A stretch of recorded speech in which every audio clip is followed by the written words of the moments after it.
My name is Renee Calloway. I'm 34 years old. And the last thing I remember thinking before my husband told me I was useless was that I should probably eat something before the pain medication wore off. I was standing in my own kitchen. The kitchen I had picked the tile for, the one with the butcher block island I'd saved up for 3 years to afford. And there was a woman I had never met sitting at my table, drinking coffee out of my favorite mug, the one Becca gave me that says, "But first," on the side, which I know is a little corny, but I've had it since I was 26 and it's mine. This woman was sitting in my house, in my chair, and she looked at me when I walked in like I was the one who needed to explain herself. Her name, I would learn in about 45 seconds, was Jade. I want you to sit with that image for a moment, because I need you to understand what I was walking in from.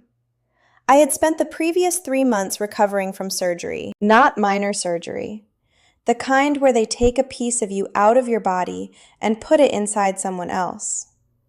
I had donated my left kidney to my mother-in-law. I had done it voluntarily, without being asked, because she was sick and I matched, and I genuinely thought, that was what family did. And I walked into my own kitchen, and there was a woman drinking my coffee. If you want to know how we got here, and I mean really how, all the way back, stay with me. This is going to take a while, and it's worth every minute. If this is already landing somewhere close to home for you, go ahead and hit like, subscribe so you don't lose this video, and share it with someone who needs to hear this story. Drop a comment and tell me where you're watching from and what time it is there. I genuinely love knowing. Now let me take you back to the beginning. I grew up in Bowling Green, Kentucky, middle child, 3 kids, house that was always clean but never quite warm. My dad worked nights at an auto parts plant. My mom cleaned houses for families on the other side of town, the kind of families who had guest rooms that nobody slept in. We weren't poor exactly, but we understood the math of everything.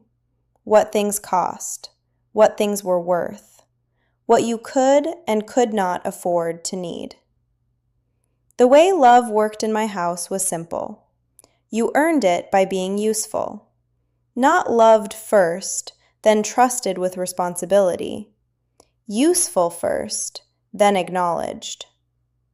My older brother broke his collarbone when I was 11, and my mom spent 4 days at the hospital with him. I stayed home, cooked for my younger sister Becca, kept the house going. When my mom came back, she looked at the clean kitchen and said, "You did good, Ren." That was it. 4 days of holding things together, and the reward was a sentence. I want to be careful here, because my mom is not a bad person. She was doing what her own parents had done, and they were doing what theirs had done. Nobody sat down and decided to teach me that love was conditional, but the lesson took anyway. By the time I was a teenager, I had internalized it completely. You stay because you're needed. You're kept because you don't ask for too much. You make yourself manageable, and in return, you get to belong. I carried that all the way to college. Western Kentucky University, partial academic scholarship, 20 hours a week shelving books in the university library to cover the rest. I studied healthcare administration because it was practical, and I was, above all else, practical. I graduated in 4 years, no debt.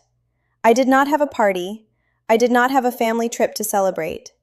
My parents drove up for the ceremony, took 2 photos on a disposable camera, and we ate at the Cracker Barrel off the highway before they drove home. My dad said, "We're real proud of you, kiddo." My mom squeezed my hand. Becca, who was 16 and had skipped her own school thing to come, looked at me across the table and said, quiet enough that only I could hear, "When I graduate, I'm taking you somewhere real." She was 16. She meant it. 4 years later, she did. But I'm getting ahead of myself. The first job out of college was administrative, scheduling coordinator at a hospital network, which sounds like a small thing until you're doing it and you realize you are the hinge that everything else swings on. I was good at it. I was the person they called when something broke at 7 a.m. I was the person who stayed late not because anyone asked, but because I could see a problem developing and I could not stand to leave it unsolved. Within 3 years, I was managing 2 facilities. By 29, I had a team of 11 people who trusted me to make the call, and I made good calls. None of that mattered at Thanksgiving. I'm talking about the Thanksgiving I was 29, the year I had just been promoted to operations manager. I had worked for that promotion for 2 years. I told Derek about it the night it happened, called him before I even left the parking garage. He said, "That's great, babe. Dinner's getting cold." I remember standing between 2 concrete pillars on level 3 and thinking, maybe he's just hungry. Maybe I'm being too sensitive. I went home and warmed up dinner and didn't mention it again. It was Becca who took me out that weekend to celebrate. Just the 2 of us, a restaurant in Nashville that I would never have spent that kind of money on myself. She ordered us a bottle of wine and said, "You've been holding this place together your entire life. You are allowed to take up space." I had heard a lot of kind things from a lot of people by that point in my life, but that sentence, "You are allowed to take up space," landed somewhere I didn't know was empty. If you've ever been in a room where your best news was treated like background noise, if you've ever made yourself smaller in a relationship just to keep the temperature comfortable, I think you already understand the particular kind of invisible that I had learned to be. And I think you already have a feeling about where this story is going. Derek and I met when I was 26 at a work conference in Nashville. He was in commercial sales, good-looking in a way that filled a room, charming in the specific way that makes you feel briefly like the most interesting person anyone has ever talked to. I mistook that for knowing me. It took me years to understand those are not the same thing. We got married when I was 27. His mother, Patricia, was at the wedding in a cream blouse and pearl earrings, holding Derek's arm in every photo like he might float away. She was gracious to me in the particular way of someone who is extending something they could also take back. I told myself I was imagining it. I was good at telling myself that. Patricia was diagnosed with renal failure 2.5 years ago. She went on the transplant list. The wait, the doctors told us, could be years. I was tested as a possible match because Derek asked me to be tested, and I said yes because that is the kind of person I was. When the results came back compatible, there was a pause in the room, Derek and the transplant coordinator and me. And in that pause, I heard myself say, "I'll do it." Nobody asked me to. I volunteered. I thought, this is how you become irreplaceable. This is how you prove that you belong to someone. I want to say that again so it lands the way it should. I donated an organ to prove I was worth keeping. The surgery was 10 months ago. The recovery has been slow. Mornings with low-grade pain. Restricted activity for the first 6 weeks, then light activity, then cautious. Sleeping on my right side only for months. Getting winded on stairs I used to take 2 at a time. Derek was attentive for approximately the first 2 weeks. Then he was just present. Then he was present less. I told myself it was stress. He was under pressure at work. We were both adjusting. I was the easy one. I always had been. I did not know, in those quiet recovery mornings, when I was reorganizing kitchen drawers because that was all I could manage, that Derek had someone else. I did not know she had been in my life for almost a year before she was in my kitchen. I did not know that the woman pouring herself coffee out of my favorite mug already knew my name, my habits, and the layout of the house I had spent 7 years building. I just walked in from work, still moving carefully because my body was still learning what it was without the piece of itself it had given away. And she looked up at me and said, "Oh, you must be Renee." "Oh, You must be Renee." She said it the way you say it when you already know someone's name, their schedule, and roughly when they'd be walking through that door. Not surprised, not embarrassed, just acknowledging me. Like I was a fact she had already accounted for. I set my bag down on the counter. I did it slowly, because my body still moved slowly, and because some part of me needed a moment to understand what I was looking at. Derek came in from the hallway about 4 seconds later. He had his phone in his hand. He looked at me, then at Jade, then back at me, and he made a decision. I could see him make it. Whatever version of this conversation he had been planning, he abandoned it right there, and he sat down at the table. Not next to me, at the table, like we were about to have a meeting. Her name was Jade. She was 31. She had dark hair pulled over one shoulder, and she was wearing a gray pullover that I recognized. It was Derek's, one I had washed probably 40 times. I registered that and filed it away in the part of my brain that was still functioning.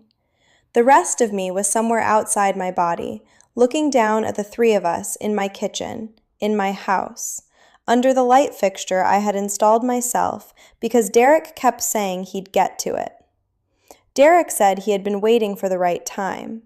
He said there was never going to be a right time, so he was just going to say it. He wanted me to move out. He and Jade had been together for almost a year. He was sorry. He said the word once, flatly, and then he was done with it. I heard myself say, "I donated a kidney to your mother." He nodded. He said he knew. He said he was grateful. He said it didn't change what this was. And then, and I want you to understand that what he said next was quiet. It was not shouted. It was said in the tone of someone stating something they believed to be obviously, practically true. He said, "You're useless now, Renee. You can't have kids after this. You can barely work. I need someone who can actually be a partner." I want to stay here for a second because I think about this sentence every single day. Not because it destroyed me, it didn't, and I'll tell you why it didn't, but because of what it reveals about how he had been seeing me for a long time before he ever said it out loud. The surgery didn't make me useless. That's not even medically accurate. I can work, I can have children, my body adapted. But Derek needed a story that made what he was doing logical, and so he wrote one. He took the most generous thing I have ever done in my life and turned it into evidence that I was now defective. That's not a man who loved me and lost his way. That's a man who never saw me as a full person to begin with. He saw me as a function, and when the function seemed compromised, he replaced it. I think about how many of you watching this have been in a version of that room. Not necessarily that exact situation, but that exact feeling. The moment you realize that someone you trusted completely has been running a private calculation about your value, and you just found out what they decided. I want to ask you directly, have you ever given someone everything you had and then watched them use your sacrifice as proof that you had nothing left to offer? Drop that in the comments. I read every single one, and I mean that. I picked up my phone. I called Becca. She answered on the second ring. I said, "He moved her in." Becca didn't say anything for about 3 seconds. Then she said, "I'm coming." That was it. No questions. No, "Are you sure?" No, "Let me check my schedule." She just said, "I'm coming," and I knew she would be at my door in under 2 hours, and I held on to that like a rope. But before Becca arrived, I did something I cannot fully explain. I called Patricia. I think I needed to hear her voice. I think I needed the thing I had given to still mean something to someone, even if it had just been stripped of meaning by her son. Patricia had called me sweetheart for 7 years. She had held my hand in the pre-op room and cried in a way that I believed completely. She had said, looking at me from her hospital bed the morning after the transplant, "I don't know how I'll ever repay you." I had told her she didn't have to. I had meant it. She answered on the third ring, and her voice was warm and familiar, and she said, "Sweetheart," and for 1 second, one single second, I almost let myself be comforted by it. Then I asked her, "Did you know?" She was quiet. 4 seconds. I counted them without meaning to. 4 seconds of silence that contained everything I needed to know. "Yes," she said. "I've known for about 3 months. I didn't think it was my place." I have turned those 2 sentences over in my mind more times than I can count. I didn't think it was my place. She knew. She knew for 3 months. She knew during the weeks when I was sleeping on my right side and building my strength back and telling myself that Derek's distance was just the strain of everything we'd been through. She knew when she called me to check on my recovery. She knew when she thanked me, again, for what I had done. She was living inside my generosity, and she knew what her son was doing, and she decided it wasn't her place. I said, "You have my kidney inside your body." She didn't answer. I hung up. I don't remember the next 40 minutes very clearly. I know I stood at the kitchen counter for a while. I know I reorganized the junk drawer. I pulled everything out and sorted it into piles, batteries in one pile, rubber bands in another, the takeout menus we never looked at anymore. I do this when I am overwhelmed. I put things in order because it is the only order I can control. Derek had left with Jade by the time I stopped. They had gathered a few things, and I had not watched them go. Becca arrived at 7:14. I know because I looked at the clock when I heard her knock. She walked in and looked at the kitchen, at me standing there with the contents of the junk drawer neatly separated on the counter, and she set down her bag. She didn't say anything about Derek or Jade or the drawer. She said, "Have you eaten anything today?" I said I hadn't. She opened my refrigerator, looked at what was in it, and started making scrambled eggs. She made them with cheese and a little too much butter, the way she always has since we were kids. She put the plate in front of me, and she sat down across from me, and she said, "Start from the beginning." So I did. I told her about Jade at the kitchen table.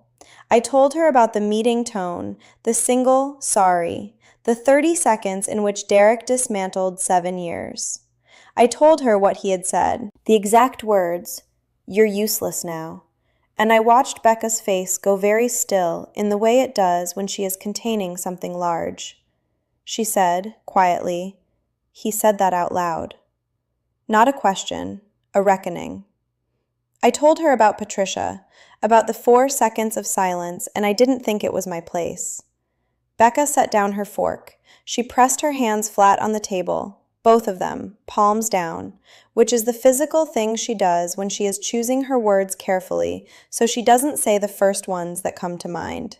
She said, "She took your kidney and kept his secret." Yes, that was exactly what happened. I had spent the day trying to find a frame for it that was less stark than that, and Becca had just put it plainly in 8 words. She took your kidney and kept his secret. There was no version of that sentence that softened it, no context that changed its shape. I had made myself less whole for a woman who had looked at me and chosen her son's comfort over my dignity without a moment's visible conflict. What I felt in that moment was not anger, exactly. Anger has heat. What I felt was colder than that. It was the specific temperature of realizing you have been operating on a set of assumptions about people that were never true, and everything you built on top of those assumptions has been built on nothing. I slept at Becca's that night, on her couch, under a blanket that smelled like her laundry detergent, the lavender one she's used since college. I lay there in the dark, and I thought about the person I had been 11 years ago, standing in a hospital discharge hallway, waiting to hear if I was a match. I thought about what I had been hoping for when I said yes, not just to save Patricia's life, to be the kind of woman who couldn't be let go, to make myself so woven into the fabric of that family that leaving me would mean leaving something essential. I had miscalculated completely what makes a person essential to someone who does not know how to value people. My left side ached the way it still did some nights. I pressed my hand against it in the dark, against the scar, and I thought, this is still mine. The scar, the choice, the fact of what I did. Nobody can take the thing I did and make it not true. Derek can rewrite the story. Patricia can choose her silence. But the kidney exists. The life it saved is real. That part belongs to me, regardless of what they do with it. I close my eyes. The lavender smell. Becca's apartment quiet around me. I did not sleep well, but I slept. Becca had the attorney's number before I woke up. I found out because I came into her kitchen at 6:50 in the morning and she was already dressed, coffee made, and there was a name and a phone number written on a sticky note on the counter next to my mug. Not her mug. She had found mine in my bag. She had packed it when she stopped at the house the night before to get my documents and a change of clothes.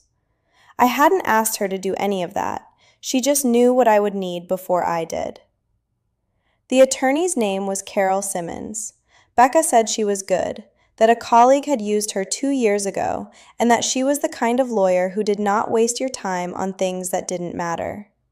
The appointment was at 9. I drank my coffee standing up. I looked at the sticky note. I thought about the version of me from even 48 hours ago, the version who was still reorganizing drawers and telling herself Derek was just stressed. And I felt something shift. Not dramatically, not like a door slamming, more like a drawer finally closing all the way, the one that had been sticking for years and you'd stopped noticing because you'd gotten used to stepping around it. I got dressed. I put on the moss green sweater because it was soft and I needed soft. I left my hair down because I didn't have the energy to do anything else with it. I looked in Becca's bathroom mirror and I noticed, for the first time consciously, that I wasn't wearing my wedding ring. I hadn't put it on since the morning before. I didn't remember deciding not to. My hand had just known before I did. Carol Simmons had an office on the 4th floor of a building downtown that smelled like old carpet and good coffee. She was 53, precise, with reading glasses she took off and put back on repeatedly throughout our conversation like punctuation. She listened to the full situation without interrupting. When I finished, she was quiet for a moment and then she said, "The financial picture is worse than you know." Not a question. She showed me what she had already pulled. Derek had been withdrawing from the joint savings account in small amounts, never more than $400 at a time, for 8 months. The total was just over $9,000. He had credit card debt I hadn't known the full number on. The house had been refinanced 18 months ago, and the terms were not what he had told me they were. I sat in that chair and I listened, and I did not cry. I took notes on a legal pad she slid across the desk. I wrote down numbers. I wrote down dates. I did what I do when things are falling apart. I made a list. I put the information in order. I found the logic inside the chaos. Carol said, "He will not want this in a courtroom." She said it matter-of-factly, without drama, like she was reading a weather forecast. She explained what she meant. The organ donation, while legally separate from the divorce, created a public narrative that no reasonable person would want examined in front of a judge. The financial withdrawals were documented. The infidelity was demonstrable. She said, "You have more ground to stand on than you realize." I wrote that down too. More ground than you realize. I wanted to remember it exactly. Becca was in the waiting room when I came out. She looked at my face and said, "Good or bad?" I said, "She thinks he'll settle." Becca nodded once. She handed me a paper cup of coffee she'd gotten from somewhere, and we walked out into the morning, and she didn't ask me how I was feeling. She just walked beside me, matching my pace, which is slower than hers, always has been. That night, she sat with me while I went through the folder she'd brought from the house. Bank statements, insurance documents, the mortgage paperwork, the surgical aftercare folder, which I still had not unpacked from my bag. I put everything in order on her coffee table, in piles, by category, and Becca sat on the floor across from me and handed me things and didn't try to make it easier than it was. At some point, she said, "You know what I keep thinking about?" I said, "What?" She said, "That Thanksgiving. When you got your promotion and Derek said dinner was getting cold." I hadn't told her about that in years. I looked up at her. She said, "I've been thinking about it since before any of this. I think I've known for a while that something was wrong. I just didn't know how wrong." I thought about how the people who love you sometimes see the shape of the problem before you can see it yourself. About how Becca had been watching me make myself smaller for years and had been trying, in her specific way, to keep handing me back my own size. The night before the first meeting with Carol, the working session where we would go through everything in detail, I couldn't sleep again. I lay on Becca's couch and I thought about the drive I would take in the morning. I knew that road well. I had driven it hundreds of times over 7 years, to family dinners and holidays and Patricia's medical appointments. I knew which exit had the gas station with the good coffee, which stretch of highway had the cell dead zone where the radio always cut out, which overpass I always looked left from because on a clear day you could see the skyline from there. I thought about how a place can hold two truths at once. How a road can be the one you drove on your wedding day and also the one you drive when everything is over. How the skyline looks exactly the same from the overpass, regardless of who you are when you're looking at it. The morning of the full legal session, I left Becca's apartment at 8. The drive was 40 minutes. I passed the overpass and I looked left, like always. The skyline was there. Carol's office was quieter that morning, just the three of us, Carol, her associate, and me. Becca waited downstairs. We went through everything for 2.5 hours. At the end, Carol slid a document across the table and said, "This is where we start." I picked up the pen. My hand was steady. And then something happened that I had not expected. The door to the conference room opened. Carol's assistant leaned in and said there was someone in the lobby asking for me. Not Derek, someone else. Patricia was sitting in the lobby in her cream-colored cardigan, hands folded in her lap, looking smaller than I had ever seen her look. She had not called first. She had just come. She stood up when she saw me. She opened her mouth, and then she closed it again, and her eyes filled up, and she said, "I know you don't have any reason to listen to me." I stood in the doorway of that lobby, and I looked at this woman who had my kidney, who had held my hand in the pre-op room, who had known for 3 months and chosen silence, who was standing here now in her pearl earrings, looking genuinely, visibly broken. And I felt, this is the part that is hard to explain, I felt two completely separate things at exactly the same time. I felt the full weight of what she had done, and I felt the full weight of what it cost her to come here anyway. I did not invite her in. I did not hug her. I stood in that doorway and I said, "You have 5 minutes." She talked for 4 of them. She did not make excuses. She tried once, early on, and then she stopped herself and started over. She said she had told herself it wasn't her place. She said she had been trying to believe that what happened between Derek and me was separate from what I had given her. She said, "I have been trying to make those two things not touch each other, and I can't. I've been trying for 3 months, and I cannot make them not touch each other." She said, "What you did for me was the most generous thing anyone has ever done, and I repaid you with silence. And I am not going to ask you to forgive me, because I don't think I've earned the right to ask that." I looked at her for a long moment. This woman who was alive, specifically because of me. This woman who had made a choice I would not have made. If you have ever stood in front of someone who hurt you and been able to see both what they did and who they actually are underneath it, if you have ever had that specific, exhausting moment where your anger and your compassion arrive at exactly the same time, and you have to just stand there holding both. Then you know what that lobby felt like. That is the moment I want to stay in for just a second. Not because I have a tidy way to explain it, but because I think it might be the truest thing in this entire story. Hit like if you're still with me.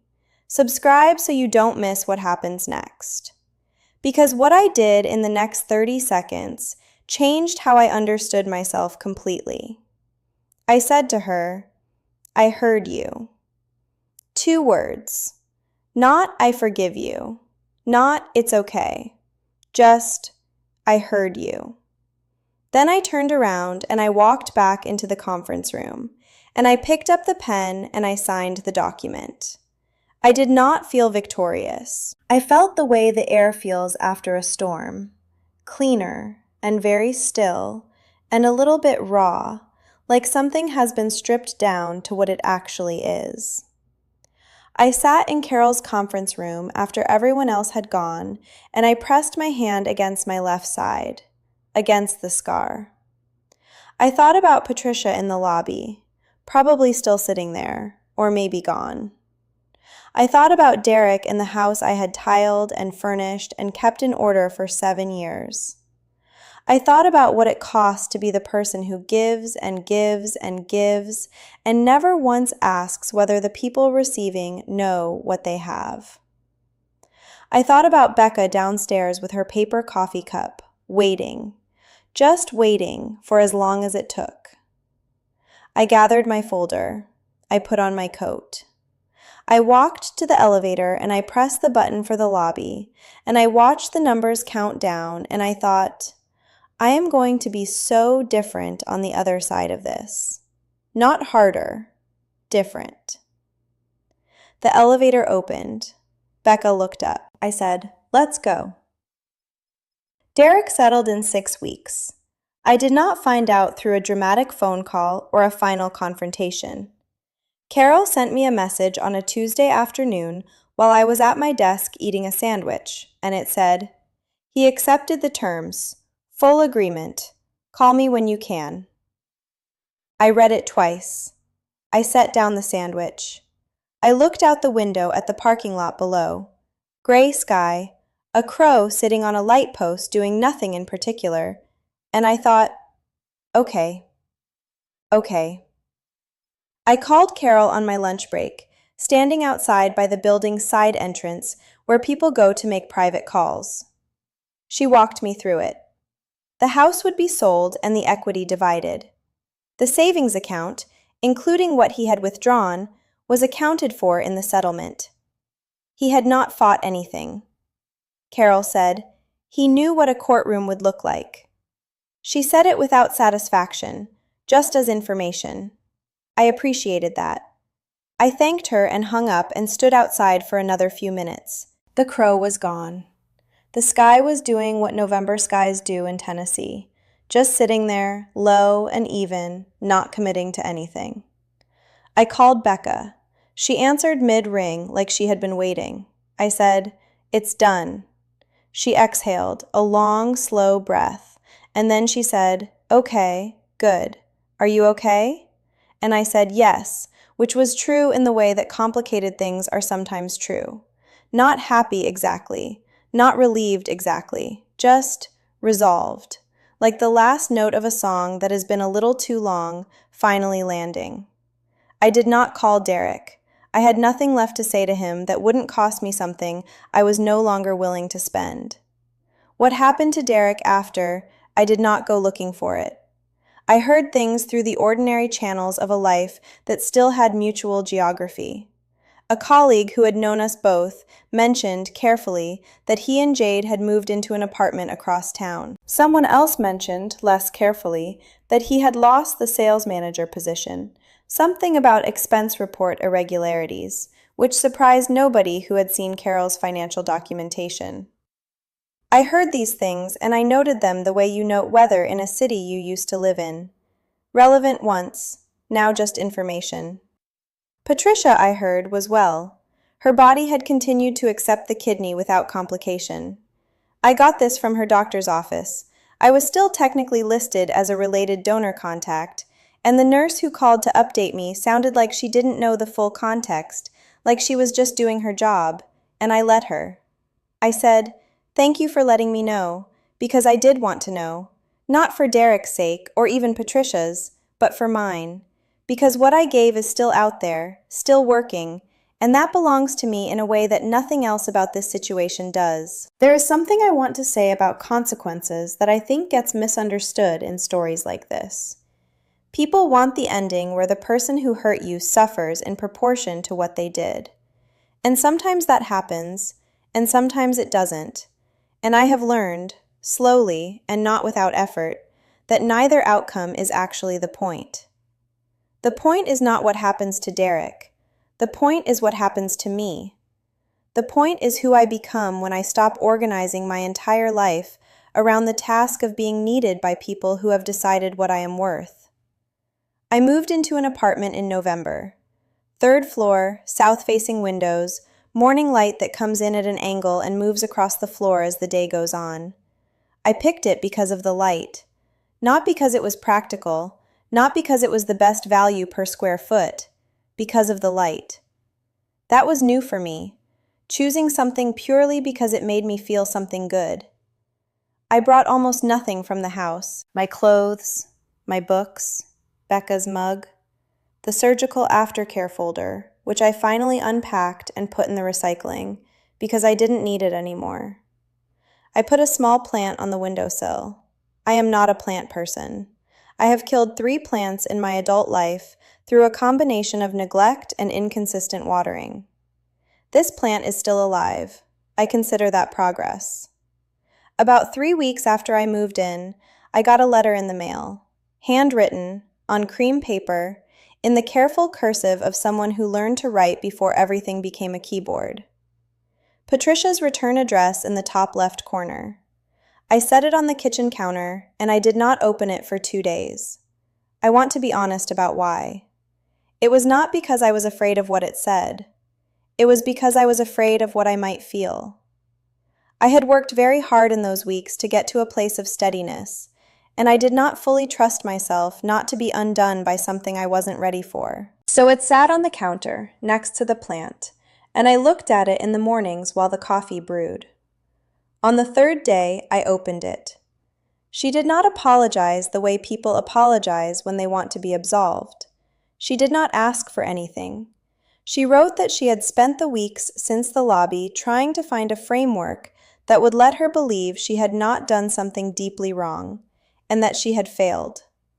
She wrote that she had separated the gift from the giver in her mind because it was the only way she could accept the gift without confronting what she owed me in return. She wrote, "I have not been able to convince myself that was acceptable. I don't think I ever will." She wrote one more thing. She wrote, "You are the most quietly courageous person I have ever known, and I did not deserve to know you. I hope someday that changes." I read the letter twice. I folded it along its original creases. I put it in the drawer of my nightstand, the small one, next to the book I was reading, and I closed the drawer. I did not write back. Not yet. Maybe not ever. I am still deciding what that letter deserves from me, and I have decided I am allowed to take my time deciding. That is also new for me. Taking my time. Not rushing toward resolution because someone else needs closure. Becca came over that weekend, and I read her the letter. Not all of it, just the last part. When I finished, she was quiet for a moment, and then she said, "She's right, you know, about the courageous part." I told her I didn't feel particularly courageous. She said, "Courage isn't a feeling. It's a decision you made when you were scared. You've been making it your whole life. You just didn't have a name for it." I thought about that for a long time. I thought about the 11-year-old who cooked dinner for 4 days and didn't tell anyone she was scared. I thought about the 22-year-old shelving books at midnight to pay for a degree nobody threw a party for.